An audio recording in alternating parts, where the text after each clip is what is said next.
বান্ধবী আজকে একদম একই রকম ড্রেস পরছিলাম, সেম টু সেম লুকে তিনজনে একদম একই ড্রেস পরে একই রকম সেজে বিকাল বিকাল বের হয়ে পড়ছি। এই তো এখানে আমি, তারপর আমার পাশে সুমাইয়া, আমরা এক রিক্সাতে তিনজন বসি। ওখানে জবা আপু ফোনেই বিজি। যদিও আমরা বেশি দূর যাবো না, নাটোর রাজবাড়িতে যাচ্ছি, মানে নাটোরের পুরাতন রাজবাড়ি যেটা বঙ্গজলে। এই রাজবাড়িটা অনেক সুন্দর, কি সুন্দর প্রাসাদ, এরকম আরো অনেকগুলো আছে এই রাজবাড়িতে। আর এই তো আমাদের তিনজনের ফুল আউটফিট। আমাদেরকে কেমন লাগতেছে একই রকম ড্রেস পরে সবাই অবশ্যই জানাবা। আর ভিডিও কোয়ালিটির জন্য আগে অনেক অনেক সরি, কারণ এই ভিডিওটাও আমার আম্মুর ফোনেই করা। ব্যাপার না, আর মাত্র 2 দিন পরে আমার ফোনটা ঠিক হয়ে যাবে। আমি আবার ভালো কোয়ালিটির ভিডিও নিয়ে তোমাদের সামনে ব্যাক করব। আর যদি ফোন ঠিকও না হয়, নতুন একটা ফোন নিয়ে নিব 2 দিন পরেই। তো যাই হোক, এখানে জবার সুমাইয়া ফটোশুট করতেছিল। সুমাইয়া জবার কি সুন্দর সুন্দর ছবি তুলে দিচ্ছে, আর আমি এখানে বসে পড়ছি। এখানে আমি ছবি তুলবো কয়েকটা, সেজন্য।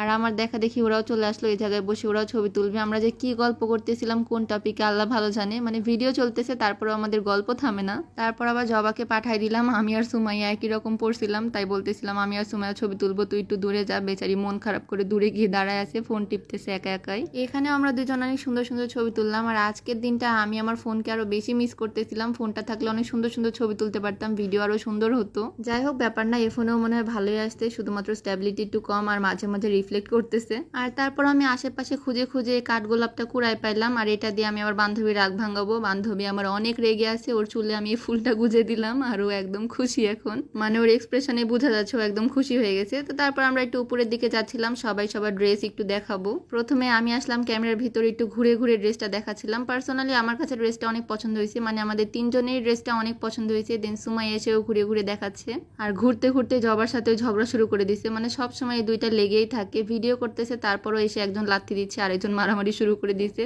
তো যাই হোক, আজকের এই সুন্দর ড্রেসটা, মানে আমাদের তিনজনের ড্রেসই আসছে ফেসবুক পেজ নাবিহা ফ্যাশন থেকে। আর এই সুন্দর অর্গানজা লেহেঙ্গাটার প্রাইস কি তোমরা গেস করতে পারবা? আমি জানি পারবা না, তোমরা হয়তো ভাববা 3-4 হাজার টাকা বা এরকম। আসলে এই সুন্দর অর্গানজা থ্রি পিস গুলো তোমরা পেয়ে যাবা মাত্র 1250 টাকা করে ঈদ অফারে, শুধুমাত্র নাবিহা ফ্যাশন ফেসবুক পেজে। পেজটা আমার ক্যাপশনে মেনশন করা থাকবে। কি পরিমাণে ঘেরা আছে সেটা বোঝাই যাচ্ছে, সাথে ম্যাচিং সালোয়ার থাকবে, ওড়না থাকবে। মানে এটা হচ্ছে একটা অর্গানজা থ্রি পিস, ঈদের জন্য একদম বেস্ট একটা চয়েস। তো ঈদ অফারে মাত্র 1250 টাকায় নাবিহা ফ্যাশন ফেসবুক পেজে তোমরা এটা পেয়ে যাচ্ছ। তো যাই হোক, এর মধ্যে অনেক অন্ধকার হয়ে গেল, আর আমার চোখের মধ্যে বৃষ্টির ফোঁটা পড়ছে, মানে বৃষ্টিও পড়তেছে আশেপাশে। আমি আর সুমাইয়া এখানে ভিডিও করতে বিজি, আমাদের এখনো ঘুরাই হয়নি। আমি আর সুমাইয়া ভিডিও করতেছিলাম, আর পিছনে ওই যে জবা আপু মন খারাপ করে দাঁড়ায় আছে, ওই বাসায় যাবে, কান্নাকাটি শুরু করে দিছে বেচারি। তো আমি আর সুমাইয়া একসাথে হাঁটতেছিলাম হাত ধরে ধরে, মানে জবাকে জ্বালানোর জন্য। তিনজনের ফ্রেন্ডশিপে এই জিনিসগুলো খুব হয়, আর আমরাও তো খুব এনজয় করি। আর এখানে একটা শরবতওয়ালা আঙ্কেলকে দেখলাম, মেঘলা মেঘলা আবহাওয়া, তাই রাজবাড়ি একদম ফাঁকা ফাঁকা, বেশি মানুষও নাই, দোকানপাটও বেশি নাই। তারপরেও শরবতওয়ালা আঙ্কেলকে দেখলাম, আর শরবত দেখলাম আর খাইলাম না, তাও এই গরমের মধ্যে, যেটা ইম্পসিবল।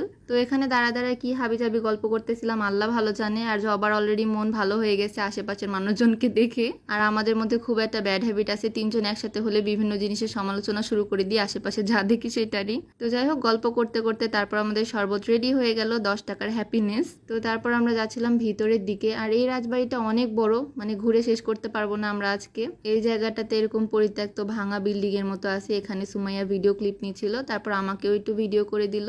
আর আমি ছোটবেলা থেকে রাজবাড়িতে আসি, বাট আজকে প্রথম আমি দেখলাম এই বিল্ডিং এর এখানে একটা সিঁড়িও আছে। সিঁড়ি দিয়ে উপরে উঠলাম, ভাবলাম ছাদ থাকবে, বাট উপরে পুরাই ফাঁকা।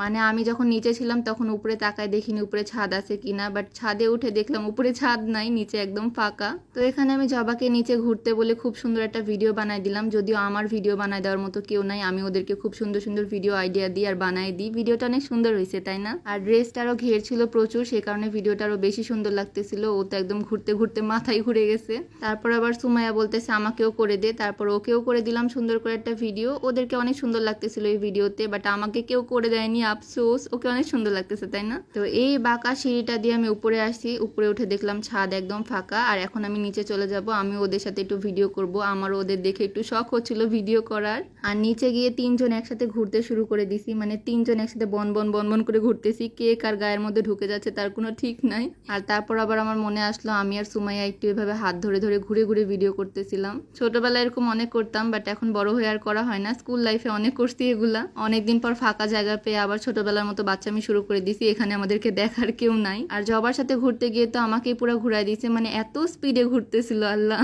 এরকম কে কে করতে আমাকে অবশ্যই জানাবা, আমি এই জিনিসগুলো অনেক মিস করি ছোটবেলার। তো যাই হোক, তারপরে ভিডিও টিডিও করা শেষে আমি একটা সুন্দর জায়গা আবিষ্কার করলাম। মানে এর আগে আমি এই জায়গাটা দেখিনি, একটা সুড়ঙ্গর মতো, এটা দিয়ে একদম নিচের দিকে রাস্তা। আমার তো দেখে ভয় লাগতেছে, বাপরে বাপ। তো তারপর এখানে আর আমরা ছিলাম না, তিনজনে বের হয়ে গেলাম। আর বের হওয়ার পর আমরা ভাবতেছিলাম এখানে আর কিছুক্ষণ থাকবো না, চলে যাব। আর তোমাদের অনেকেরই আমাকে আর সুমাইয়াকে নিয়ে অনেক কনফিউশন, ভালো করে দেখে নাও কোনটা সুমাইয়া কোনটা আমি, দেখলেই বুঝতে পারবা। আমাদের হিজাব স্টাইল সেম, সেজন্য হয়তো ওরকম লাগতে পারে, বাট আসলে আমরা পুরাই ডিফারেন্ট। তো যাই হোক, তারপর লাস্ট বারের মতো আরেকবার ঘুরে ঘুরে ভিডিও করে নিলাম। মানে এই ড্রেস পরে খালি আমার ঘুরতে ইচ্ছা করতেছে, ঘেরালা ড্রেস পরলে এরকমই হয়। আর আমি কি পরিমাণে অসহায় দেখো, পিছনে আমি একা একা হাঁটতেছি, আমার হাত ধরারও কেউ নাই, আর সামনে ওরা দুজন হাত ধরে ধরে গল্প করতে করতে যাচ্ছে, মানে আমার দিক তাদের কোনো খেয়ালই নাই। যাই হোক, ব্যাপার না, এই জায়গাতে আবার তিনজন একসাথে হলাম। আর আমার পিছনে যেটা, ওইটা হচ্ছে লোহার সিঁড়ি, ওখানে বড়োয়ের কাটা দিয়ে রাখছে যাতে কেউ উপরে উঠতে না পারে। তো যাই হোক, সন্ধ্যা প্রায় চলে আসছে, আর এমনিতেও বৃষ্টির দিন, তাই আমরা দেরি করলাম না, এখন চলে যাচ্ছি বাসায়। রাজবাড়ির ভিতরে রিক্সা পেয়ে গেলাম, মনে হচ্ছে আমাদের জন্যই মনে হয় দাঁড়াই ছিল। আর তারপর রিক্সাতে উঠে গেলাম, আর এখন চলে যাচ্ছি বাসায়। কি সুন্দরভাবে ভিডিও করতেছি তিনজন একদম উল্টে উল্টে।